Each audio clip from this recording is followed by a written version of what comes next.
ಮಾಧ್ಯಮದ ಎಲ್ಲ ಆತ್ಮೀಯ ಸ್ನೇಹಿತರೆ, ನಾನು ಪತ್ರಿಕಾಗೋಷ್ಠಿ ಕರೆದಿರ್ತಕ್ಕಂಥ ಉದ್ದೇಶ ವಿಧಾನಸಭಾ ಅಧಿವೇಶನ ಸಂದರ್ಭದಲ್ಲಿ ಇಲ್ಲಿ ನಮ್ಮ ಜಿಲ್ಲೆಯ ಬಿಜೆಪಿ ಶಾಸಕರುಗಳು, ಮಾಜಿ ಶಾಸಕರುಗಳು ನಾವೆಲ್ಲರೂ ಕೂಡ ಈ ಮುಖ್ಯವಾಗಿ ಅಭಿವೃದ್ಧಿ ಕೆಲಸಕ್ಕೆ ನೇರವಾಗಿ ದುಡ್ಡು ಕೊಡ್ತಾರೆ ಅನ್ನುವಂಥ ಮಾತು ಬಂದು ಒಂದು ಹಕ್ಕುಚ್ಯುತಿ ಮಂಡನೆ ಮಾಡ್ತೀವಿ ಅಂತೇಳಿ ಒಂದು ಚರ್ಚೆ ನಡೆಯಿತು. ಯಾರೇ ಮಾಜಿ ಶಾಸಕರಿರ್ಬೋದು, ನಾನಿರ್ಬೋದು, ನಾವೊಂದು ಸಾಮಾಜಿಕ ಬದುಕಿನಲ್ಲಿ ಇದ್ದುಕೊಂಡು ಜಿಲ್ಲಾ ಉಸ್ತುವಾರಿ ಮಂತ್ರಿಗಳ ಮೂಲಕ ನಾವು ಕೆಲವು ಅಭಿವೃದ್ಧಿ ಕಾರ್ಯವನ್ನು ಕೇಳೋದು ವಾಡಿಕೆ. ಅದು ಹಿಂದಿನಿಂದಲೂ ಬಂದಿರ್ತಕ್ಕ, ನಾನು ಸಹ 2 ಬಾರಿ ಜಿಲ್ಲಾ ಉಸ್ತುವಾರಿ ಸಚಿವರಾಗಿ ವಿರೋಧ ಪಕ್ಷದಲ್ಲಿ ಇದ್ದುಕೊಂಡು ಆಡಳಿತ ಪಕ್ಷ ಇದ್ದುಕೊಂಡು ಅನುಭವ ನನಗಿದೆ.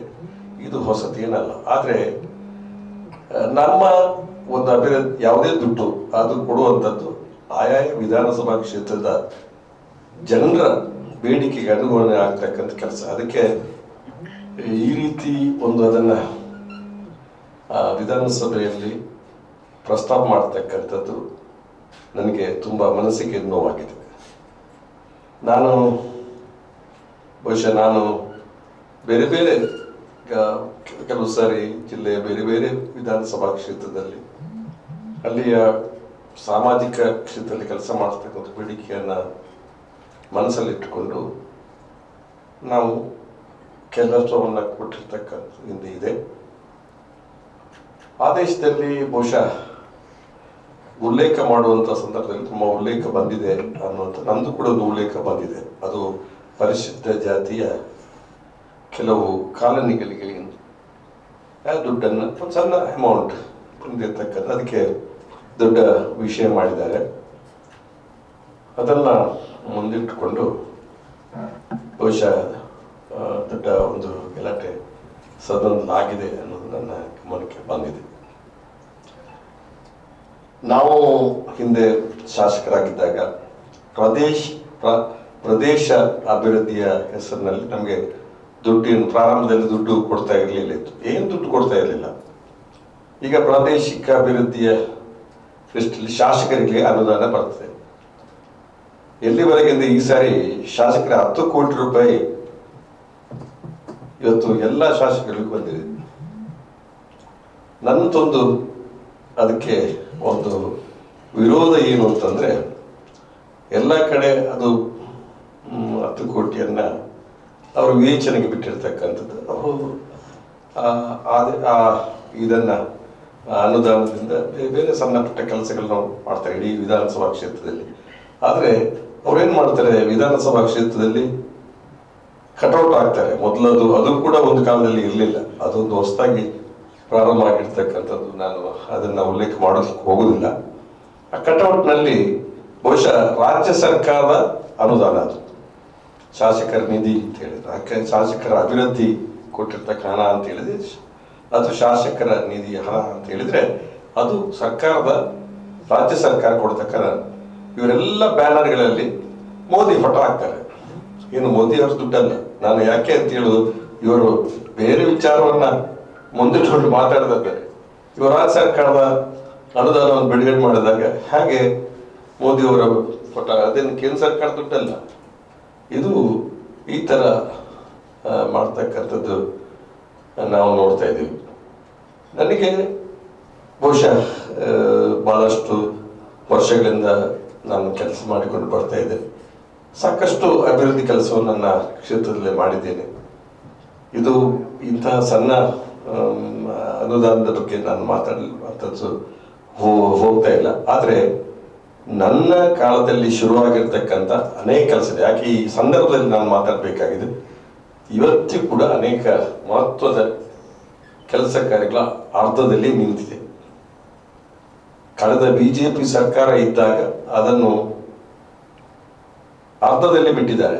ಪಂಜೆ ಮಂಗೇಶ್ ರಾಯರ ಭವನ ಅಂತ ಭಾರಿ ಸುಂದರವಾದ ಭವನ ನಿರ್ಮಾಣದ, ಅದು ಒಂದು 80 ಭಾಗ ಕೆಲಸ ಆಗಿದೆ. ಬಹುಶಃ ಅವರ ಬಂಟ್ವಾಳದಲ್ಲಿ ಅವರ ಹುಟ್ಟಿದ ಜಾಗದಲ್ಲಿ ಪಂಚಮಂಗೇಶ್ವರ ಭವನ, ಅದು ಕನ್ನಡ ಸಂಸ್ಕೃತಿ ಇಲಾಖೆ, ಬಹುಶಃ ಮುಖ್ಯಮಂತ್ರಿಯವರು ಇದ್ದೇ ಅದಕ್ಕೆ ಶಂಕುಸ್ಥಾಪನೆಯನ್ನು ನಾವು ಮಾಡಿದ್ರು. ಆದರೆ ಅದು ನಾವು ಸರ್ಕಾರ ಹಿಂದಿನ ಸಿದ್ದರಾಮಯ್ಯ ಸರ್ಕಾರ ಹೋದ್ಮೇಲೆ ಅದು ಯಾರಾದ್ರೂ ಅದರ ಮುಖ ನೋಡ್ಲಿಲ್ಲ, ಅದು ಹಾಗೆಯೇ ಇದೆ. ಈಗ ಮತ್ತೆ ಬಂದಾಗ ಅದನ್ನು ಮಾಡಿಸ್ಬೇಕು ಅಂತ ಪ್ರಯತ್ನ. ಇಂತಹ ಸಂದರ್ಭಗಳಲ್ಲಿ ನಾವು ಇಂತಹ ಕೆಲಸ ಮಾಡಿದಾಗ ಇದಕ್ಕೆ ಈ ತರ ಪ್ರತಿರೋಧ ಬರ್ತದೆ ಅಂತ ಹೇಳುವಂತ ಸರಿಯಾ ಅಂತ ಹೇಳುವಂತ ಪ್ರಶ್ನೆ. ಹಾಗೇನೆ ಬೇರೆ ಬೇರೆ ನಮ್ಮಲ್ಲಿ ಒಂದು 20 ಕೋಟಿ ರೂಪಾಯಿ ಸೇತುವೆ, ಅದಕ್ಕೆ ಒಂದು ಅಜ್ಜಲಮಗೇರು ಮತ್ತು ಕಡಿಶ್ವಾಲೆ ಅಂತೇಳಿ 2 ಸೇತುವೆಗಳ ಮಧ್ಯೆ ಒಂದು ಸೇತುವೆ, ಅದು ಸೌಹಾರ್ದ ಸೇತುವೆ ಅಂತೇಳಿ ಅದಕ್ಕೆ ಮಂಜೂರಾತಿ ಆಗುವಾಗಲೇ ಅದಕ್ಕೆ ಬಂದಿತ್ತು. ಆ ಸೌಹಾರ್ದ ಸೇತುವೆ ಅವು ಇವತ್ತು ಕೂಡ ಅವರ 5 ವರ್ಷದ ಅವಧಿಯಲ್ಲಿ ಅದನ್ನ ಆ ಕಡೆ ಮುಖ ನೋಡ್ಲಿಲ್ಲ, ಹಾಗೆಯೇ ಇದೆ. ಈಗ ಅದನ್ನು ಪೂರ್ತಿ ಮಾಡುವಂತ ಪ್ರಯತ್ನವನ್ನು ನಾವು ಮಾಡ್ತೇವೆ. ಇಂಥ ಸಂದರ್ಭದಲ್ಲಿ ಮಾತು ಬಂದರೆ ಹೇಗೆ? ಇಂಥ ನಮ್ಮಲ್ಲಿ ಒಂದು ಕ್ರೀಡಾಂಗಣ ಬೆಂಜನ್ಬೋದಲ್ಲ, ಅದಕ್ಕೆ ಎಲ್ಲ ಜಾಗಗಳನ್ನು ಮಾಡಿ ಒಬ್ಬ ಖಾಸಗಿ ವ್ಯಕ್ತಿಯ ಜಮೀನನ್ನ ಸರ್ಕಾರದ ತಗೊಂಡು ಸರ್ಕಾರದ ಜಾಗವನ್ನು ಎಕ್ಸ್ಚೇಂಜ್ ಮಾಡಿ, ಯಾಕಂದ್ರೆ ಕಾಂಪ್ಯಾಕ್ಟ್ ಆಗಿ ಒಂದು 10 ಎಕರೆ ಜಾಗ ನಮ್ಗೆ ಬೇಕು ಅಂತ ಹೇಳಿ ಅದು ಮಾಡಿ ರೆಡಿ ಮಾಡಿ 10 ಕೋಟಿ ರೂಪಾಯಿ ಮಂಜೂರಾತಿ ಆಯಿತು. ಅದು ಅಲ್ಲಿ ನೆನಗುದಿ ಹೊಸ ಸರ್ಕಾರ, ಈ ಬಿಜೆಪಿ ಸರ್ಕಾರ ಬಂದಾಗ ಅದು ಆಗಲಿಲ್ಲ. ಮೊನ್ನೆ ಮುಖ್ಯಮಂತ್ರಿ ಬಂದಾಗ ನಾನು ಮತ್ತೆ ಅದು ಮಾಡಬೇಕು ಅಂತೇಳಿ ನನ್ನ ಮನವಿಯನ್ನು ಕೂಡ ಮಾಡಿ. ಇಂಥ ಸುಮಾರು ವಿಷಯಗಳು ಬಹುಶಃ ನಮ್ಮ ಕ್ಷೇತ್ರದಲ್ಲಿ ಈಗ ನಮ್ಮ ಬೀಸ್ ರೋಡ್ನಲ್ಲಿ ತಾಲೂಕು ಕಚೇರಿ ಇದೆ, ಅದನ್ನು PPP ಮಾಡೆಲ್ನಲ್ಲಿ ಕಮರ್ಷಿಯಲ್ ಕಾಂಪ್ಲೆಕ್ಸ್ ಬಸ್ ಸ್ಟ್ಯಾಂಡ್ ಮಾಡಬೇಕು ಅಂತ ನಾನು ಹೊರಟಿದ್ದೆ. ಅದು ಕಟ್ಟಡದ ಕೆಲವು ಅದನ್ನು ತೆರವು ಮಾಡಿ ಹಳೆಯ ತಾಲೂಕು ಆಫೀಸ್, ನಿಮ್ಗೆ ಗೊತ್ತಿದೆ, ನಮ್ಮ ಬಸ್ ಸ್ಟ್ಯಾಂಡ್ ಎದುರುಗಡೆ ಇರ್ತಕ್ಕಂಥ ಹಳೆಯ ತಾಲೂಕು ಆಫೀಸ್, ಅದು ನಾನು ಮಾತಿ ಆದ್ಮೇಲೆ ಅದು ಹಾಗೆ ನಿಂತಿದೆ. ಅದನ್ನು ಮತ್ತೆ ಅದನ್ನ ಈಗಾಗಲೇ ನಾವೆಲ್ಲ ಪ್ರಯತ್ನ ಮಾಡ್ತಿದ್ದೆ, ಅದು ಮತ್ತೆ ಮಾಡಬೇಕು ಅನ್ನೋದು ನನ್ನೊಂದು ಅಪೇಕ್ಷೆ ಇದೆ. ಇಂಥ ವಿಚಾರಗಳು ಅನೇಕ ಕೆಲಸಗಳು ಇವತ್ತು ಆಗದೆ ಉಳಿಸ್ತಕ್ಕಂಥ ಆಗಿದೆ ಅಂತ. ಆದರೆ ನನಗೆ ಒಂದು ಸಂದರ್ಭದಲ್ಲಿ ಸಿದ್ದರಾಮಯ್ಯ ಸರ್ಕಾರ ಇದ್ದಾಗ ಈ ಜಿಲ್ಲೆಯಲ್ಲಿ ಸುಳ್ಯದಲ್ಲಿ ನಮ್ಮ ಪಕ್ಷದ ಶಾಸಕರು ಇಲ್ಲದಂಥ ಸಂದರ್ಭದಲ್ಲಿ ಜನರ ಬೇಡಿಕೆಗಳು ಸಾಕಷ್ಟಿದ್ದಾಗ ಅಲ್ಲಿ ಸುಮಾರು ನಾವು ಕೆಲಸಗಳನ್ನು ಮಾಡಿದೆ. ಕೋಟ್ಯಾಂತರ ರೂಪಾಯಿ ಅನೇಕ ಸೇತುವೆಗಳು, ಬೇರೆ ಬೇರೆ ಅಭಿವೃದ್ಧಿ ಕೆಲಸಗಳು ಊರಿನ ಜನ ಹೇಳಿದಾಗ. ಆದರೆ ನನಗೊಂದು ಸಮಾಧಾನ, ಆಗಿನ ಶಾಸಕರಾಗಿದ್ದಂಥ ಅಲ್ಲಿಯ ಅಂಗರ ಅವ್ರಿಗೆ ಏನೊಂದು ಮಾತನ್ನ ಆಡಲಿಲ್ಲ. ನಾನು ಉದಾಹರಣೆಗೆ ತೆಗೆದುಕೊಳ್ಳುದು, ಯಾಕೆಂದ್ರೆ ಅವರ ಕ್ಷೇತ್ರಕ್ಕೆ ಬರ್ತಕ್ಕಂಥ ಕೆಲಸ ಅನ್ನುವಂಥದ್ದಕ್ಕೆ ಅಂತ ವಿಚಾರಗಳು ಇವತ್ತು ಈಗಿನ ಶಾಸಕರು ಈ ಒಂದು ಮನೋಸ್ಥಿತಿ ಇದೆ ಅನ್ನೋದು ನಿಮಗೆ ಬೇಸರ ತಂದಿರ್ತಕ್ಕಂಥ ವಿಚಾರ ಅಂತ ಹೇಳ್ತಕ್ಕಂಥ ಸಂಕುಚಿತ ಮನೋಭಾವ ಹಕ್ಕುಚ್ಯುತಿ ಮಂಡನೆ ಮಾಡ್ಲಿಕ್ಕೆ ಹೊರಟಿದ್ದಾರೆ ಅನ್ನೋದೇ ನನಗೆ ಬೇಸರ ಸರೋದು. ಇದು ಒಂದು ವಿಚಾರ ನನಗೆ ಒಂದು ಮತ್ತು ನೆನಪಾಯಿತು. ನಾನೊಂದ್ಸರಿ ನಮ್ಮ ಬಂಟ್ವಾಳದಲ್ಲಿ ಇಂದಿರಾ ಕ್ಯಾಂಟೀನು ತೆರೆಯುವಂಥ ಸಣ್ಣ ಗಲಾಟೆ ಆಯಿತು. ಏನಪ್ಪ ಅಂತಂದ್ರೆ ನಮ್ಮ ಅವಾಗ ನಮ್ಮ ಸರ್ಕಾರ ಒಂದು 5 ಸರ್ಕಾರ, JDS BJP ಸರ್ಕಾರ, JDS ಕಾಂಗ್ರೆಸ್ ಸರ್ಕಾರ ಇದ್ದಂಥ ಸಂದರ್ಭದಲ್ಲಿ ಅದರ ಉದ್ಘಾಟನೆ ಕಾರ್ಯಕ್ರಮದಲ್ಲಿ ಒಂದು ಬೇಡಿಕೆ ಏನಂತಂದ್ರೆ, ಮಾಜಿ ಶಾಸಕರಿಂದ ಅದರ ಕಾರ್ಯಕ್ರಮ ಬಂದರೆ ಅವರು ಸ್ಟೇಜಿ ಕರೀಬಾರ್ದು ಅಂತ ಒಂದು ವೇದಿಕೆ ಕರೀಬಾರ್ದು. ನೋಡಿ, ಇದೊಂದು ಸಣ್ಣ ವಿಷಯ. ಅದು ಇವರು ನಮ್ಮ ಅಶೋಕರ ಸಂಕುಚಿತ ಭಾವನೆ ಅಂತ ಹೇಳಿದ್ರೆ ಕರಿಬಾರ್ದು ಅಂತ, ಅದು ಕರಿಬಾರ್ದು ಅಂತ ಹೇಳಿ ಸ್ವಲ್ಪ ಚರ್ಚೆ ಆಗಿದೆ ಬೇರೆ ಬೇರೆ. ಆದರೆ ಅದಕ್ಕೇನು ಗಂಭೀರ ಮಾಡಲಿಲ್ಲ ನಾನು ಆ ಕಾರ್ಯಕ್ರಮ ಬಹುಶಃ ಅವತ್ತು ದೇಶಪಾಂಡೆ ಅವರು ಬರಬೇಕಿತ್ತು, ಕೆಲವು ಹಕ್ಕುಪತ್ರ ವಿತರಣೆ ಮಾಡ್ತಕ್ಕಂಥ ಇತ್ತು, ಅವ್ರು ಬರಲಿಲ್ಲ. ಅಲ್ಲಿ ಒಂದು ನನಗೆ ಇಲ್ಲಿ ಅಧಿಕಾರಿಗಳು ಇವತ್ತು ನಮ್ಮ AC ಆಗಿದ್ದಂತ, ಅವಾಗ AC ಆಗಿತ್ತು, ಕಮಿಷನರ್ ಆಗಿದ್ರು, ಈಗ ಅವರು ಏನು ಮಾಡಿದ್ರು ಅಂತ ಹೇಳಿದ್ರೆ, ಕೆಳಗಡೆ ಚಾರ್ನಲ್ಲಿ ಒಂದು ಇದು ಕಾಗದ ಮಾಡಿ ಪಿಂಡದ ಮಾಜಿ ಶಾಸಕರಿಗೆ ಅಂತ. ನೋಡಿ, ಅದು ಹಾಕ್ಬಾರ್ದು, ಬೇಡ ಇತ್ತು. ನಾವು ಏನು ವೇದಿಕೆಗೆ ಬರಲಿಕ್ಕೆ ನಾವು ಅಪೇಕ್ಷೆ ಪಡುವಂಥವ್ರಲ್ಲ. ಇವರು ಹಾಕಿದ್ರು. ಅವಾಗ ಖಾದರ್ ಉಸ್ತುವಾರಿ ಮಂತ್ರಿ ಆಗಿದ್ರು. ಬಹುಶಃ ಅವಾಗ ಇದು ಸಮ್ಮಿಶ್ರ ಸರ್ಕಾರ ಇದ್ದಾಗ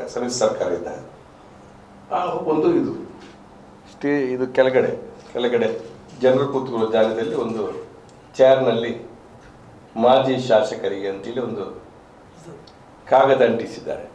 ನಾವು ಅವರ ಇದಕ್ಕೆ ಹೋಗಿ ನಾವು ಸ್ಟೇಜಿಗೆ ಹತ್ತೇವೆ ಅಂತ ಹೇಳೋ ರೀತಿಯಲ್ಲಿ ಈ ಥರ ಅಪಮಾನ ಮಾಡ್ತಕ್ಕಂಥದ್ದು ಕೂಡ ಮಾಡಿ ಸಾಕಷ್ಟು ಆಗಿದೆ.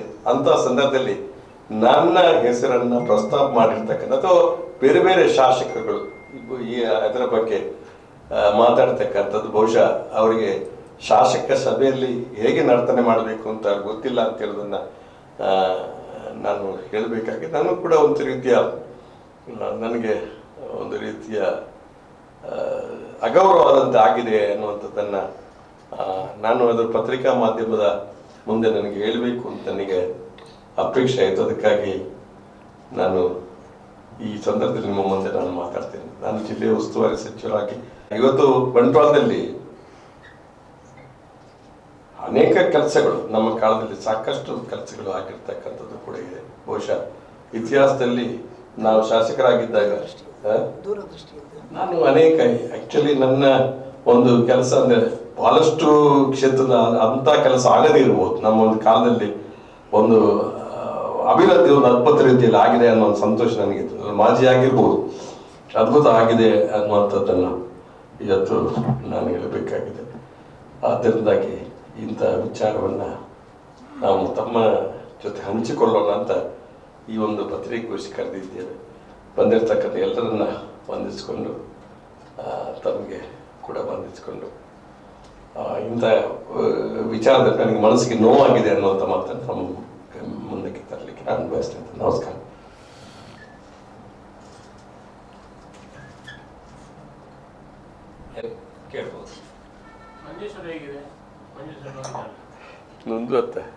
ಮಂಜೇಶ್ವರ ಗೆಲ್ಲುವ ಸೀಟು ಅದು ಏನಿದೆ ಅಂತ ಕೇಳುವುದು ಪ್ರಶ್ನೆ ಇಲ್ಲ. 23,000 ಮತ ಮೊನ್ನೆ ಬ್ಲಾಕ್ ಪಂಚಾಯತ್, ಗ್ರಾಮ ಪಂಚಾಯತ್, ಜಿಲ್ಲಾ ಪಂಚಾಯತ್ ಜನ ಮತ ಕೊಟ್ಟಿದ್ದಾರೆ. 23,000 ಅಂತರ ಇದೆ ಅದರಲ್ಲಿ. ಮತ್ತೆ 8 ಪಂಚಾಯತ್ನಲ್ಲಿ ಕೂಡ ಕಾಂಗ್ರೆಸ್ಗೆ ಬಹುಮತ. 8 ಪಂಚಾಯತಿಯಲ್ಲಿ ಕಾಂಗ್ರೆಸ್ಗೆ ಬಹುಮತ. 4 ಜಿಲ್ಲಾ ಪಂಚಾಯತ್ ಐಕ್ಯ ಜನಾಧಿಪತ್ಯ ಮುನ್ನಡೆಗೆ ಜನ ಮತ ಕೊಟ್ಟಿದ್ದಾರೆ.